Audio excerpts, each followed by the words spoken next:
Hello students, welcome back to DV classes. तो students, जैसा कि आप सब जानते हैं कि हमने एक रिवीजन सीरीज स्टार्ट की हुई है जिसमें हम डेली की डेली कुछ इंपॉर्टेंट कंसेप्ट और इंपॉर्टेंट क्वेश्चन जो है वो डिस्कस करते हैं। तो आज के इस वीडियो में भी हमने सर्कल चैप्टर का एक बहुत ही इंपॉर्टेंट क्वेश्चन जो है वो आपके साथ डिस्कस करना है, जो कि बहुत बारी आपके पिछले बोर्ड एग्जाम्स में पूछा गया है। अब मेरी ड्यूटी है कि मैं आपको उस क्वेश्चन से इंट्रोड्यूस करवाऊं। तो इस वीडियो में हम सॉल्व करेंगे उस इंपॉर्टेंट क्वेश्चन को। और अगर आप चाहती हो कि आप बाकी चैप्टर्स के भी इंपॉर्टेंट क्वेश्चन प्रैक्टिस करो तो आप हमारे चैनल की प्लेलिस्ट जाके चेक कर सकते हो, जिसका लिंक हमने डिस्क्रिप्शन बॉक्स में दिया हुआ है। तो अब बिना देरी किए स्टार्ट करते हैं हमारे आज की वीडियो। तो चलिए देखते हैं कि अब हमारे उस इंपॉर्टेंट क्वेश्चन की स्टेटमेंट है क्या एक्चुअल में। तो in the given figure A B is the diameter of the circle with centre O. इस फिगर में ए बी हमारा डायमीटर है किस सर्कल का, जिसका सेंटर ओ है। एम और एल दो पैरेलल टेंजेंट्स है। सी एक सॉरी ये वाली लाइन जो है वो एक अनदर टेंजेंट है, ठीक है। ये जो टेंजेंट है वो एम और एल को इंटरसेक्ट कर रही है पॉइंट डी और ई पे, ओके। और एम और एल सर्कल को टच कर रहे हैं पॉइंट ए बी पे। प्रूव हमने क्या करना है कि angle D O E is equal to 90 degree, that is angle D O E. ये जो एंगल यहाँ पे बनेगा वो कितने डिग्री का होगा, 90 डिग्री का। ये हमने प्रूव करना है। क्वेश्चन बहुत ही सिंपल है। इसकी दो अप्रोचेस हैं। दो अप्रोचेस कौन कौन सी हैं, हम उनमें से सिर्फ एक सॉल्व करेंगे जो मैं अभी आपको साथ डिस्कस करूंगी। फर्स्ट अप्रोच ये कहती है कि हम ऐसा कर सकते हैं कि ये ट्राइंगल ले सकते हैं डीओई। अगर हमें ये दो एंगल्स कहीं से पता चल जाए, अगर हम इन दोनों एंगल्स का मेजरमेंट पता कर ले तो हम इसे निकाल सकते हैं, है ना। एक तो अप्रोच ये है। दूसरी अप्रोच ये है कि क्योंकि ए बी जो है वो एक डायमीटर है, स्ट्रेट लाइन है, प्लस वो डायमीटर है सर्कल का, तो उसके ऊपर जितने भी एंगल्स बनेंगे उनका सम कितना होगा, 180 डिग्री। ऐसे होता है कि स्ट्रेट लाइन पे जितने भी एंगल्स बनते हैं उनका सम 180 डिग्री होता है। तो हम दो अप्रोचेस को फॉलो कर सकते हैं, या तो ये डायमीटर वाली या ये ट्राइंगल वाली। लेकिन मैं आपके सामने ये डायमीटर वाली जो अप्रोच है उसे फॉलो करूंगी क्योंकि वो बहुत ही सिंपल है। उसमें सिंपल कॉन्ग्रुएंसी का कंसेप्ट यूज करके हमने एंगल्स इक्वल करके सिर्फ उनको ऐड करना है। तो मेरे अकॉर्डिंग वो सिंपल है, इसलिए मैं आपको वो बताने जा रही हूँ आज, ओके। सबसे पहले हमने क्या करना है, कंस्ट्रक्शन करनी है इस क्वेश्चन में कि हमने ओ को सी से कर देना है ज्वाइन। अब मैंने क्यों किया ज्वाइन, क्योंकि इसका एक रीजन है। मेरे पास ट्राइंगल्स बन गई। ट्राइंगल कौन कौन सी बनी है, ए डी ए ओ और डी सी ओ। ये ट्राइंगल्स बन गई D A O and D C O. अब करना क्या है इनका, इन्हें कॉन्ग्रुएंट करके मैंने ये वाले जो एंगल्स हैं इन्हें क्या कर देना है, इक्वल। एंगल एओडी और डीओसी मैंने इक्वल कर देने हैं। देन मैंने इन दोनों ट्राइंगल्स को कॉन्ग्रुएंट करके ये दोनों एंगल इक्वल कर देने हैं। अब ये चार एंगल बन गए हैं, स्ट्रेट लाइन पे है, तो इनका सम कितना होगा, 180 डिग्री। देन इन्हें सिंप्लीफाई करके हमारा एक्चुअल आंसर जो है डीओई एंगल जो है वो 90 डिग्री हमने प्रूव कर देना है।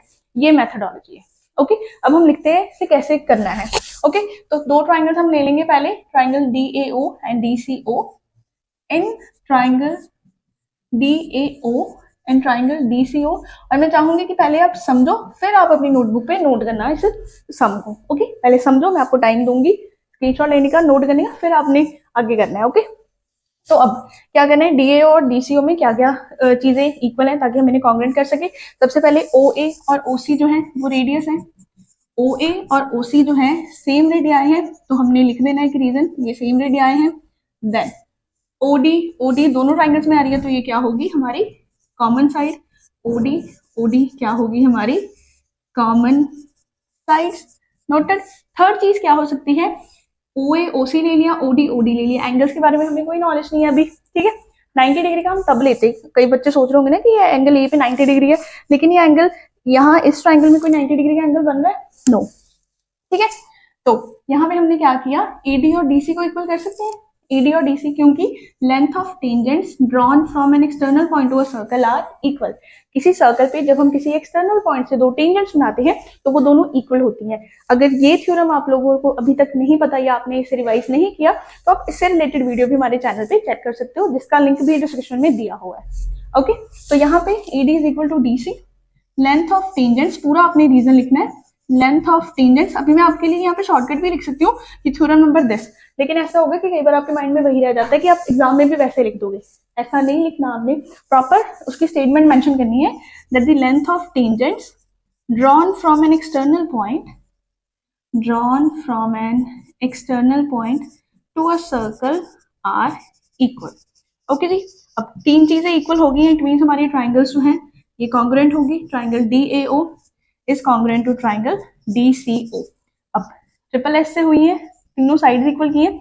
अब इसका हम क्या यूज कर सकते हैं कि इन दोनों एंगल्स को हम इक्वल कर सकते हैं, that is angle D O A, angle D O A is equal to angle D O C by C P C T. क्योंकि कॉन्ग्रुएंट ट्राइंगल्स के कॉरेस्पॉन्डिंग पार्ट्स जो होते हैं वो इक्वल होते हैं, चाहे वो साइड हो या फिर angle DOA is equal to angle DOC। ये मैं यहाँ पे लिख देती हूँ क्योंकि ये हमें इंफॉर्मेशन आगे चाहिए। Angle DOA is equal to angle DC, DOA is equal to angle DOC आएगा, DOC। ठीक है जी, ये मैंने आपके लिए लिखा। इतनी चीज क्लियर है कि हमने दो ट्राइंगल्स को कॉन्ग्रुएंट किया, कैसे वो ट्राइंगल बनाई, O से C को ज्वाइन करके कॉन्ग्रुएंट किया, देन ये दोनों एंगल कर दिए इक्वल। अब फटाफट से इसे नोट कर लो या फिर आप स्क्रीनशॉट ले सकते हो। ओके, जल्दी जल्दी नोट करो। देन हमने क्या करना है, जब तक आप स्क्रीनशॉट ले रहे हो मैं आपको नेक्स्ट बता दूं, हमने स्टेप क्या करना है कि जैसे हमने ये दोनों ट्राइंगल्स कॉन्ग्रुएंट किए, हमने ये दोनों ट्राइंगल्स भी नीचे वाली कॉन्ग्रुएंट करनी है। COE ट्राइंगल हो जाएगी कॉन्ग्रुएंट EOB के। देन उसका यूज हमने क्या करना है कि इन दोनों एंगल्स को हमने क्या कर देना है, कॉन्ग्रुएंट। ओके, तो आई होप कि आपने ये स्क्रीनशॉट ले लिया होगा।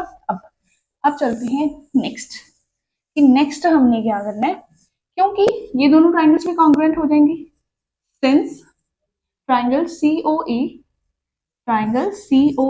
is congruent to triangle EOB, therefore angle COE plus angle EOB ये हो जाएंगे इक्वल, क्योंकि बाय CP CT ये कॉन्ग्रुएंट ट्राइंगल्स हैं तो उनको कॉरेस्पॉन्डिंग पार्ट इक्वल हो जाएंगे। अब ये दोनों एंगल आपस में इक्वल है, ये दोनों एंगल आपस में इक्वल है, लेकिन ये चारों एंगल्स जो हैं ये चारों एंगल्स जो हैं वो इस स्ट्रेट लाइन पे लाई कर रहे हैं, और वो स्ट्रेट लाइन क्या है, डायमीटर। इसे मैं पहले 2 लिख देती हूँ।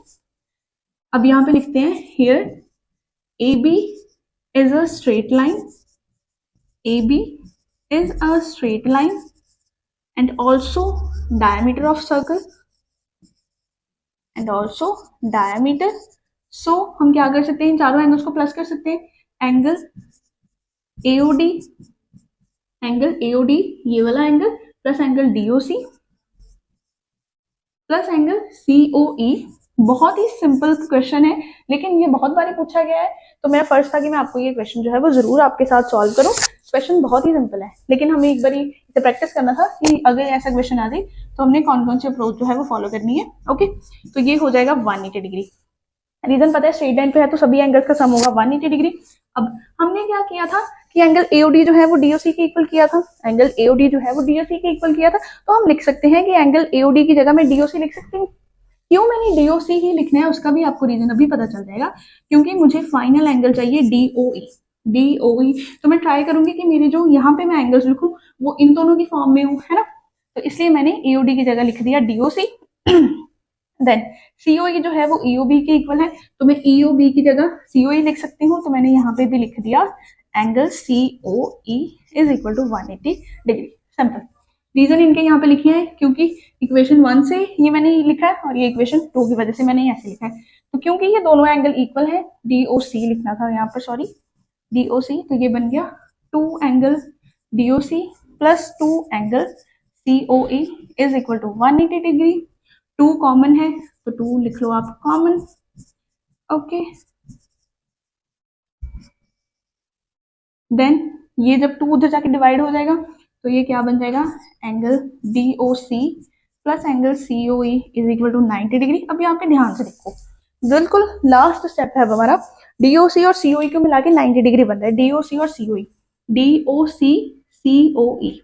यहाँ पे मैं अगर शेड कर दूं DOC और COE, ये दोनों एंगल्स को मिला के 90 डिग्री बन रहा है, यानी कि पूरा एंगल कितना बन जाएगा, angle DOE is equal to कितना आएगा, 90 डिग्री। यही हमने प्रूव करना था और हमारी फाइनल आंसर भी यही आया है।